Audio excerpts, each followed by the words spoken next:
2002년도입니다. 그러니까 18년이 지났죠.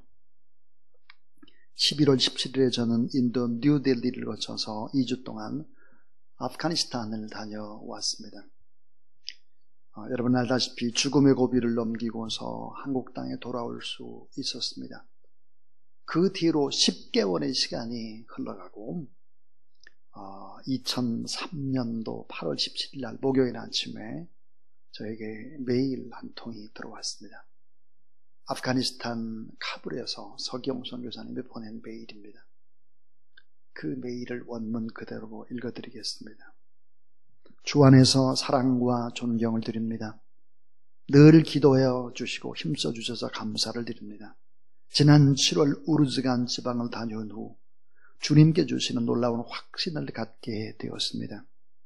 그동안 체안의 불안과 여러 상황들 때문에 주저하였으나 이번 방문을 통해서 주님은 더 강한 확신과 함께 평안한 마음을 제게 주셨습니다.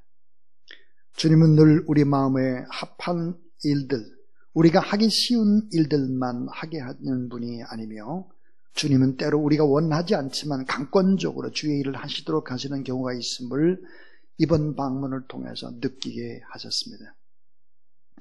지난해 목사님이 방문하셨던 그 길은 남쪽에 파슈툰들이 총을 들고 자기 종족 6명을 죽인 하자라 사람들을 지나가기만 하면 죽이겠다고 대기하고 있는 상황이어서 아무도 다니지 않고 단지 짐 실은 트럭들만 다니고 있습니다. 저는 현재 중부지방을 통해서 다니고 있습니다. 8월 한 달 우선 현지인의 집을 임대해서 책상들, 물품들을 배치한 후 진료를 9월부터 시작하려고 합니다. 주님께서 치료의 손을 펴시도록 또 기도하며 그런 기적의 역사들을 통해 무슬림들이 많이 주님을 발견할 수 있도록 기도합니다. 클리닉 사역이 어느 정도 정착이 되면 필요한 동역자들의 동원을 위해서 10월경에 한국을 방문할 계획에 있습니다. 카불에서 서기용 드림. 여러분 그 뒤로 어찌 됐을까요? 2003년 8월 7일에 저에게 이메일을 보낸 후에 우리는 4년이라는 시간 동안 우르즈간이라고 하는 곳에 병원을 세우기 위해서 온 힘을 다했습니다. 정말 온 힘을 다했습니다. 저는 강단에 서서 아프가니스탄을 위해서 기도할 때마다 얼마나 많은 눈물을 흘리는지 모릅니다. 의사협회와 함께 간호사들 그리고 모든 직장과 가정을 뒤로 하고 헌신된 사람들이 아프가니스탄으로 들어가기 시작을 했습니다. 주사랑교회를 필두로 해서 예능교회, 목민교회, 일산 충신교회가 힘을 모았습니다. 병원을 거의 다 건축하고 의료 장비를 보내고 있었습니다. 그 이제 병원 완공을 앞두고 비행기 티켓까지 다 끊어놓은 상태가 됐습니다. 그러다가 2007년 7월에 배형규 목사님과 샘물교회 팀들이 단기 선교로 아프가니스탄을 들어가게 되었습니다. 여러분 잘 알다시피 배형규 목사님과 함께 샘물교회 몇몇의 식구들이 순교를 당할 수밖에 없었습니다. 그 뒤로 우리 서기용 선교사님과 또 우리 우르즈간에 지은 병원과 많은 변화들이 있었고 결국은 사역을 더 할 수 없어서 철수를 하고 말았습니다. 순교한 이 배형규 목사님은 저보다 신대원 몇 년 후배가 됩니다. 어제 저는 설교 준비를 하면서 아프가니스탄에 들어가기 전에 이 배형규 목사님께서 청년들을 향해서 설교했던 설교를 보게 되었습니다. 이런 청년들을 향한 메시지가 있습니다. 저는 죽으면 저의 비문에 이런 글을 적었으면 좋겠습니다. 청년들을 하나님의 사랑으로 키우는데 인생을 걸었던 사람, 이것이 제 꿈이고 제 비전입니다. 여러분은 어떻습니까? 인생을 걸고 하나님 앞에 내 소명을 다할 수 있는 부분이 무엇이라고 생각합니까? 죽음에는 두려움과 죽음을 보는 주변 사람들에게는 슬픔이 있습니다. 이 두 가지는 결국은 영생의 소망과 구원의 확신이 있을 때 이 땅에서 슬픔과 이 땅의 두려움을 이길 수 있는 것입니다. 이 승리자가 바로 그리스도인이라고 하는 것입니다. 이렇게 설교를 하고 있었습니다. 이 설교를 끝으로 아프가니스탄에 가고 결국은 순교를 한 것입니다.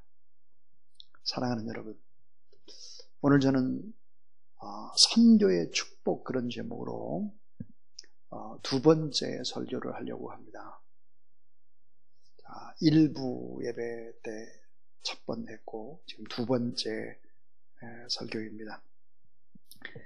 인간은 스스로 존엄할 수가 없습니다. 스스로 같이 있을 수 없고 인간 스스로 행복할 수도 없고 스스로 위대한 일을 계속할 수도 없는 존재입니다. 인간은 하나님과의 관계성 속에서만 존엄하고 가치 있고 행복하고 위대한 일을 쉬지 않고 계속할 수 있는 것이 하나님이 주신 영적인 힘이 아니면 불가능하다라고 하는 것이죠. 하나님이 없는 인생은 어떨까요? 불안합니다. 두렵습니다. 염려합니다. 그리고는 모든 것들이 인생의 허무로 종착점을 맞게 되는 것이죠. 자, 참으로 보람찬 인생을 살고 이제는 기대감에 부풀어서 죽음을 준비하고 있는 한 사람을 소개하려고 합니다. 자, 기대에 부푼 죽음을 꿈꾸며 준비하는 사람, 그는 사도 바울입니다. 디모데 후서 4장 6절부터 8절에 보면 관자와 같이 벌써 내가 부음이 되고 나의 떠날 기약이 가까웠도다. 내가 선한 싸움을 싸우고 나의 달려갈 길을 마치고 믿음을 지켰으니 이제 후로는 나를 위하여 의의 면류관이 예비했으므로 주 곧 의로우신 재판장이 나타날 그날에 내게 주실 것이니 내가만 아니라 주의 나타나심을 사모하는 모든 자에게니라 그랬습니다. 자, 삶과 죽음의 분기점에 서 있습니다. 이 분기점에서 바울은 죽음이 두려움이 아니라 부푼 소망을 가지고 육신의 장막을 벗고 의의 면류관을 받게 될 그런 부푼 기대를 가지고 그리고 축복과 상급을 기대하면서 선교사로서의 인생을 마감하는 것입니다. 자, 아름답게 복음을 위해서 헌신했던 이 바울의 삶의 인생의 요약, 그것은 바로 내가 선한 싸움을 싸우고 달려갈 길을 마치고 믿음을 지켰다라고 하는 선언입니다.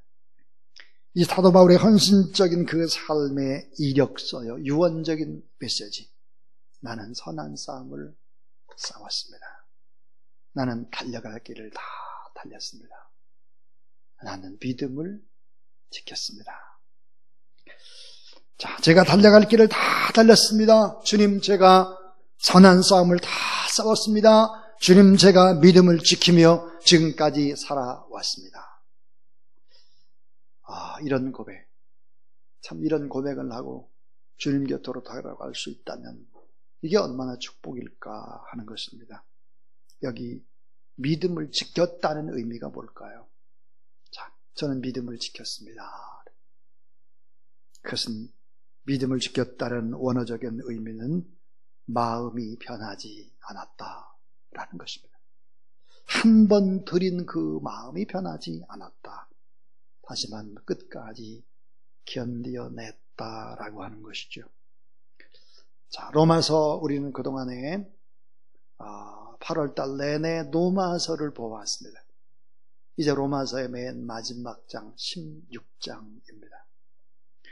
오늘 말씀 속에서 바울을 도와서 복음을 위해서 헌신한 사람들의 모습들이 오늘 본문에 그려지고 있습니다. 자, 사도 바울이라는 거대한 산봉우리가 있습니다. 거대한 산봉우리. 여러분 지리산을 간다든지 설악산을 간다든지 또 백두산을 가보게 되면 그 봉우리가 있잖아요. 맨 봉우리. 그 높은 봉우리, 이 봉우리를 이루기 위해서는 그 빛을 받쳐주는 작은 산들, 작은 봉우리들이 있어야 합니다. 오늘 본문 로마서 16장에는 사도 바울이라는 사람을 받쳐주고 있는 봉우리들이 24명이 등장을 합니다.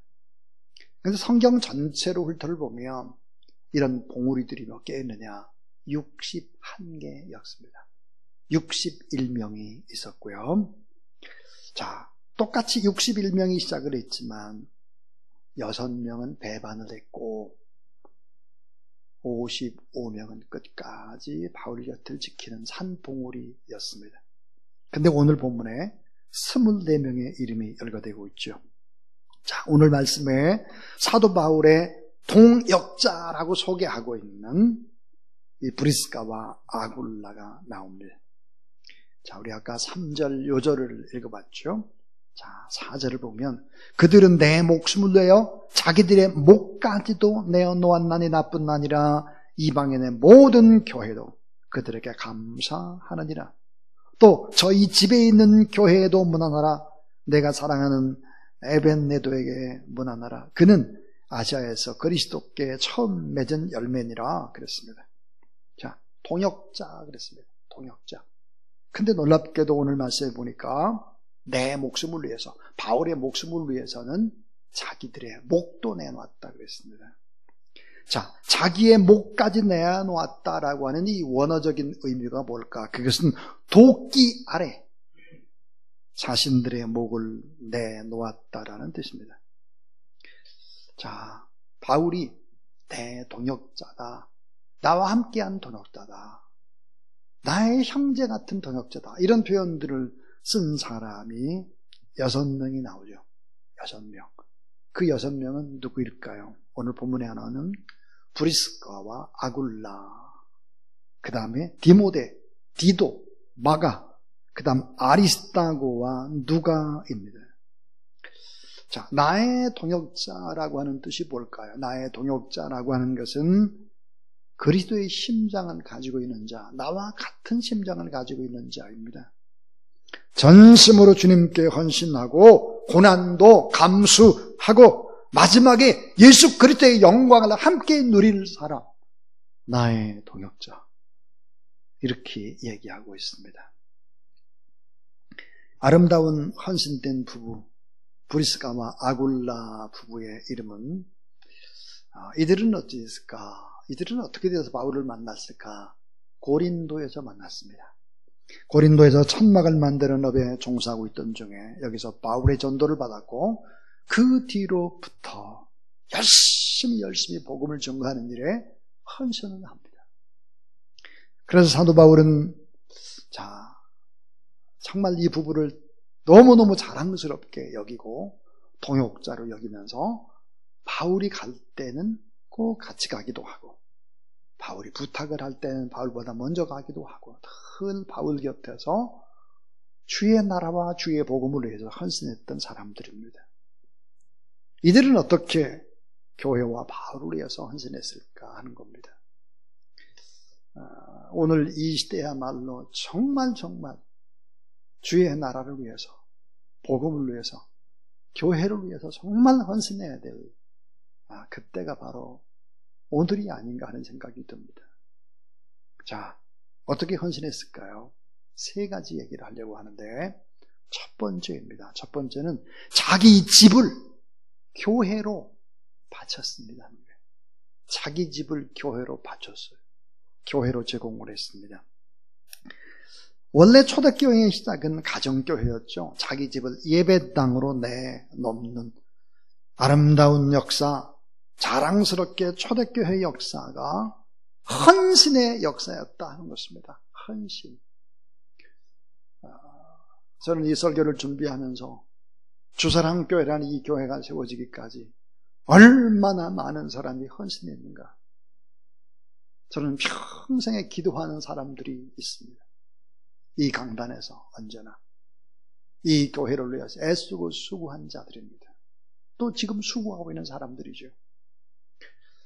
자, 헌신의 역사, 희생의 섬김, 믿음의 사람들이 만들어내는 놀라운 기적의 이야기가 교회의 역사인 것이죠. 아름다운 신앙의 고백과 헌신의 믿음 위에 하나님의 교회는 언제나 세워졌습니다. 빌립보에 가게 되면 루디아가 있었죠. 자주장사 루디아의 집을 바쳤습니다. 결국은 유럽의 최초의 교회가 탄생한 것이죠. 이것 역시 헌신의 씨앗이었습니다. 유럽의 찬란한 문명은 역사가 아놀드 토인비의 말대로 사도 바울의 복음과 함께 유럽의 역사는 바뀌게 됐다라고 말하고 있습니다. 그런데 이 복음은 루디아의 가정, 그 가정을 하나님 앞에 바침으로 고린도 교회라는 교회는 바로 브리스가와 아굴라 부부의 바침으로 이렇게 시작이 됐다 하는 것이죠. 이게 무슨 의미일까요? 집이 내 집이 아니고 내 몸도 내 것이 아니고 내 자녀도 내 것이 아니고 내 모든 지금 누리고 있는 것도 다 내 것이 아니고 다 하나님의 것이고, 그리고 우리가 지금 살고 있는 집이라고 하는 것은 내가 잠시 맡은 관리자 청지기에 불과하다, 이런 생각을 가지고 하나님을 예배하고 하나님을 섬겼다 하는 거예요. 이런 의식을 가져야 할 텐데요. 자기 집을 하나님 앞에 바치는 이런 아름다운 역사, 브리스가와 아굴라가 내놓은 이 가정교회는 고린도 교회의 중심의 모체가 되었다는 것입니다. 그러면 이게 성경에만 있는 얘기가 천만의 만만의 말씀이죠. 그렇지 않습니다. 지금도 정말 헌신된 사람들이 너무 많습니다. 저희 교회에 초대 첫 번째 장로님이 전종환 장로님이셨습니다. 이 장로님은 장로가 된 후에 2달 만에 아프리카 말라위로 갔을 뿐만 아니라 나중에 이제 돌아오셔서 그가 가지고 있는 집을 바쳤습니다. 어디다 바쳤느냐? 세계 선교부에 바쳤습니다. 그래서 선교사님들의 쉼터가 되게 했죠. 지난주에 정상진 선교사님, 팔라우의 선교사님이 저희 교회에 오셔서 예배를 드리고 그리고 이제 저와 함께 얘기를 나눴습니다. 제가 이렇게 물어봤습니다. 선교사님은 어디서 어떻게 묵고 있습니까? 그랬더니 이런 말을 했습니다. 나도 잘 아는 어떤 분이 집을 미션홈으로 내놓았습니다. 그래서 그 집에 머무르고 있습니다. 그분이 집이 3채가 있는데 아내가 암으로 세상을 떠나고 그 다음에 집을 미션홈으로 내놓았다는 거예요. 그래서 경기도 광주에 가면 그 미션홈에 머물러 있고 수원에 가도 또 그런 미션홈이 있다는 거예요. 여러분, 주사랑교회라는 이 교회도 정양국 집사님이 처음으로 장만한 집을 바친 것입니다. 아름다운 헌신의 역사죠. 결국은 자기의 집을 내놓음으로 말미암아 초대교회의 아름다운 역사가 이렇게 시작이 됐다 하는 거예요. 2번째입니다. 자, 2번째는 브리스가와 아굴라 이 부부들은 어땠나? 그러면 자기 목숨도 아끼지 않는 후원자였습니다. 목숨도 선교라면, 주의 종이 복음을 증거하는 일이라면 자기 목숨도 아끼지 않는 후원자였다 하는 것입니다. 내가 내 목숨을 위하여 자기의 목이라도 내놓았나니 복음을 증거하는 바울을 위해서 자신의 온 몸을 다 드렸다 하는 것이죠. 고린도에서 사도 바울을 따라서 에베소에 2 부부가 같이 갔습니다. 에베소에 갔다가 바울은 예루살렘으로 가게 되니까 이 바울이 이 2 부부를 어디로 보내느냐? 너희들이 먼저 로마로 가라 해서 먼저 로마에 갔죠. 결국은 바울은 로마에까지 끌려가게 됐죠. 그래서 거기서 사도 바울을 돕다가 바울의 임종이 가까워졌을 때 바울은 또다시 이 부부를 에베소로 보내게 되는 것입니다. 그러니까 이 브리스가와 아굴라 부부의 이사라고 하는 것은 복음을 따라 이사를 하게 되는 것입니다. 교회가 새롭게 잘 지어지고 교회를 돌보는 것에 따라서 집이 이사를 가는 거예요. 교회 중심, 복음 중심, 복음을 증거하는 선교사님을 돕는 중심으로 그렇게 옮겨갔다 하는 것이죠. 지금도 로마에 가면 세인트 브리스가 교회가 있습니다. 브리스가 묘지도 있고요. 세인트, 성자라는 말이죠. 브리스가로 불리워지고 있는 성 브리스가로 불리워지고 있습니다. 설교를 준비하는 도중에 문자 하나를 받았습니다. 모퉁이돌 선교회 목사님께서 보내주신 글인데 제가 한번 읽어보겠습니다. 샬롬. 거룩한 예배로 하나님께 나가는 주일을 위한 준비의 날입니다. 얼마나 주님을 사랑하고 있나요? 얼마나 주일을 기다리고 있나요? 얼마나 교회를 사모하고 있습니까? 오래전에 모퉁이돌 일꾼이 평양에서 한 여인을 만났습니다. 함께 평양거리를 걷다가 그 여인은 선생님, 제가 이야기할 때 고개를 좌우로 돌리지 말고 앞만 보고 그냥 걸어가세요. 그러면서 저 오른편에 공터 보이시죠? 그것이 제가 주일학교 다니던 예배당 자리입니다. 우리들은 주일학교 예배를 마치고 놀다가 어른들 예배가 끝날 때쯤 되면 뛰어오면 목사님께서 어른들과 인사를 하다가 어린아이들 머리를 쓰다듬어 주시곤 했는데 6.25 때 목사님은 순교를 당하시고 교회는 다 불타 없어져 버렸어요. 선생님, 제 소원이 무엇인지 아세요? 글쎄요. 그 목사님은 가시고 없지만 다른 목사님이라도 오셔서 제 머리를 한번 만져주는 것이 저의 소원입니다. 그리고 이런 글이 덧붙여 있었습니다. 사랑하는 여러분, 얼마나 여러분은 복을 받았는지요. 감사할 것이 얼마나 많은지요. 찾아갈 교회에 있고 기도해 줄 목사님이 계시고 아무 때나 찾아가 예배할 예배당과 그런 자유가 있으니까요. 그것만으로도 감사하고 기뻐해야 합니다. 오늘 예배할 기회를 주신 하나님께 감사로 예배하고 찬양하기를 축원합니다. 이런 글이었습니다. 이 문자를 받고 난 다음에 한동안 멍하니 있었습니다. 그리고 생각을 했죠. 자, 이 비대면의 시대, 언택트의 시대에 그래도 우리는 이렇게 몇 명이 모여서 예배도 드릴 수 있고 또 인터넷으로 다 중계도 할 수 있고 이런 자유. 이것도 자유인데 참 너무 불평불만이 많았구나. 이런 생각이 참 들었습니다. 사랑하는 여러분, 하나님 앞에 참 감사하고 이런 이 상태, 이 정도에도 기뻐하는 우리 모든 하나님의 사람들이 다 될 수 있길 주의 이름으로 축원합니다. 자, 세 번째 이야기입니다. 세 번째는 그리스도를 위해서 이방인과 그 교회를 위해서 봉사하며 살았다 하는 겁니다. 브리스가와 아굴라는 예수 그리스도를 위해서, 그리고 이방인을 위해서, 그리고 교회를 위해서 그렇게 봉사하고 섬기면서 살았다 하는 것이죠. 그러니까 자기의 가정을 교회 예배당으로 내놓았을 뿐만 아니라 직접 전도를 했을 뿐만 아니라 바울을 구체적으로 도왔다 하는 것이죠. 더 중요한 것은 예수 그리스도를 위해서 봉사하고 그리고 이 기쁜 소식을 나만, 우리 가정만 아는 것이 아니라 이방인들에게도 선교하는 일에 앞장을 섰다 하는 것입니다. 오늘 하나님께서 우리를 귀한 종들로 부르셨습니다.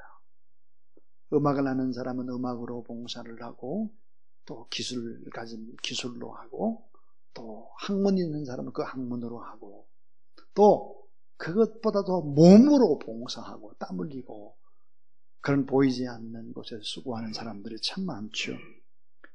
각자의 소질에 따라서 예수 그리스도를 위해서 아름답게 헌신하는 그런 여러분이 될 수 있기를 주님의 이름으로 축원합니다. 이제 저는 이야기 하나를 하면서 마무리를 하려고 합니다. 자, 80세의 노쇠한 노인, 모세가 미디안 광야에서 모래 바람을 맞고 40년을 보냈습니다. 그러다가 보잘것없는 초라한 할아버지 모세가 하나님께 이끌려서 애굽에 도착했습니다. 모세의 초라한 빈털터리의 모습을 실제로 한번 그려보시기를 바랍니다. 그의 손에는 마른 막대기 하나가 들려 있었습니다. 가장 낮은 계급 천민, 바로 베두인족의 상징과 같은 빈털터리, 깨재재한 몰골의 모세입니다. 한 민족을 해방시키는 지도자로 보기에는 너무나 감이 아닌 것입니다. 민망하기 그지없는 모습이죠. 우스꽝스러운 모습입니다. 해방자, 초라한 몰골의 노인, 해방자가 되겠다는 그 자체가 말이 되질 않는 보잘것없는 면모는 해방자와 너무 동떨어진 말도 안 되는 모습입니다. 그러나 마른 막대기를 가지고 나일강을 쳤을 때 나일강이 피로 변했고, 마른 막대기가 홍해를 가르칠 때 홍해가 갈라졌는데 폭 32km의 홍해가 갈라졌습니다. 볼 뽑는 이 막대기로 광야에서 반석을 쳤을 때 반석이 깨지면서 생수가 솟구쳐 올라왔죠. 어떻게 이런 일이 가능했을까 하는 거예요. 어떻게 이런 일이 가능했을까? 그 볼 뽑는 막대기로 하나님께서 당신의 막대기로 삼으신 것이죠. 그리고 모세를 통해서 하나님은 하나님의 기적을 일으키셨습니다. 오늘 우리는 소중한 교훈 하나를 배울 수 있습니다. 그게 뭘까? 내가 가진 것이 너무 없는 거예요. 너무 초라해. 종종 저도 그런 생각을 너무 많이 합니다. 이런 때는 어떻게 해야 될까? 그 무능함과 초라함과 가진 것이 없음과 이런 것 때문에 참 우리 스스로 많이 열등감도 가질 수 있습니다. 그러나 초라한 인간이라 할지라도 내 중심을 하나님께 드릴 수만 있다면 나 같은 부족한 인간도 하나님이 사용하죠. 여러분도 하나님이 다 사용하실 수 있다는 사실을 믿으시기를 바랍니다. 자, 좀 더 깊게 생각을 해보십시오. 좀 더. 그 마른 막대기는 누구의 모습이었을까 하는 것입니다. 그것은 바로 파란만장한 인생을 살아온 모세의 그 모습 자체가 마른 막대기였습니다. 80세의 쓸모없는 존재, 마른 막대기의 모세가, 초라한 존재가 그 자신을, 그 중심을 하나님께 드리고 여생을 하나님께 드리고 온 몸을 하나님께 다 드렸다는 거예요. 그럴 때 하나님의 역사, 구원의 역사, 출애굽의 역사, 바로 민족 구원의 역사를 이룰 수 있었다라고 하는 것이 하나님의 말씀이죠. 들풀에 지나지 않았던 모세, 바람이 불면 흔들리는 모세, 마른 막대기와 같은 모세. 근데 모세의 하나님, 그 하나님은 어떤 하나님이었을까? 능력의 하나님이셨죠. 전능하신 하나님께 초라한 모세의 모든 것들을 바쳤을 때 하나님이 위대한 일을 하셨고, 미치고 왕이 사울을 하나님께 회개하고 바쳤을 때 바울이라는 거대한 일꾼, 하나님의 역사를 이룰 수가 있었습니다. 오늘 우리도 마찬가지입니다. 지금 우리는 어떻게 살아야 될까? 이 위기의 시대에 내가 정말 지금 이대로 이렇게 살아도 되겠나? 이게 맞나? 하는 거예요. TV에 들려오는 세상의 잡다한 소리들은 모두 다 위기라고 말을 합니다. 가짜 뉴스들이 판을 칩니다. 얼마나 많은 가짜 뉴스들이 많은지 모르겠습니다. 언론의 소리를 다 믿으십니까? 이 시대의 문화를 다 믿어요? 믿을 것이 전혀 되지 않습니다. 우리 어떻게 살아야 될까 하는 걸. 지난 7월 달입니다. 저는 7월 달에 저는 목회자들과 회의를 거쳐서 기도하는 도중에 이런 생각을 하게 되었습니다. 영적 전쟁에 관한, 그리스도인이여 전신갑주를 입고 앞으로 나가자, 영적 전쟁에 관한 이 메시지를 좀 우리가 전해야 되겠다 해서 8월 달이 되면 설교의 방향을 전부 다 우리가 다 전신갑주를 입고 믿음의 싸움을 싸우자, 이걸 주제로 하자, 그렇게 다 결정을 했습니다. 근데 8월이 됐는데 하여튼 여러 가지 코로나 바이러스 상황과 이런 상황 때문에 메시지를 그렇게 증거를 못하고 시간이 지나갔습니다. 그리고는 이제 8월 31일부터 이제 9월 한 달 시작하는 9월 이제 첫 주에는 우리가 좀 열심히 이 말씀을 좀 나누고 좀 하자, 이렇게 생각을 했는데 코로나19가 2.5로 격상이 되면서 제 마음에 갈등이 있었습니다. 무슨 갈등이었냐면, 아니 왜 이렇게 에베소서 6장 그리스도인이 전신갑주를 입고 영적 전쟁을 선포하려고 했는데 왜 이렇게 막나 하는 생각이 들었어요. 사실은 어제까지만 하더라도 이거를 해야 되나 말아야 되나 깊은 고민에 빠져서 어제 오후에야 바로 이 제목들을 다 잡아서 사실은 내보낼 수 있었습니다. 그리고 전 이런 생각을 했습니다. 꼭 교인들이 많이 이 예배당에 모여야 부흥회가 되는 것은 아니다. 그저 평소에 작은 수가 모인다고 할지라도 영상을 통해서 우리 얼마든지 기도할 수 있고 그럴 수 있다고 하는 확신이 들어서 이제 내일부터 진행을 합니다. 사랑하는 여러분, 빌리 그레이함이 이렇게 말했습니다. 나는 캐나다에서 숲속의 새 소리에 잠을 깬다. 일본에 와서는 자동차의 엔진 소리에 잠을 깬다. 그러나 한국에 와서는 새벽 기도 소리에 잠을 깬다.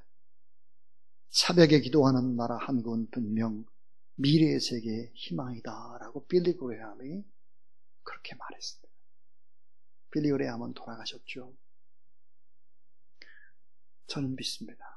새벽을 깨우는 사람들, 하나님 앞에 믿음으로 살아가는 사람들이 있을 때만이 개인이든 민족이든 나라든 다 희망이 될 수 있다는 사실을 믿으시기 바랍니다. 여러분 따라하세요. 그리스도인이여 전신갑주를 입으라. 최고의 헌신이 무엇이겠습니까? 최고의 헌신은 하나님 앞에 반듯한 예배와 함께 하나님 앞에 기도하는 것입니다. 내일이 없는 민족에게 구원의 미래를 선물하는 방법, 그것은 하나님 앞에 기도하는 것입니다.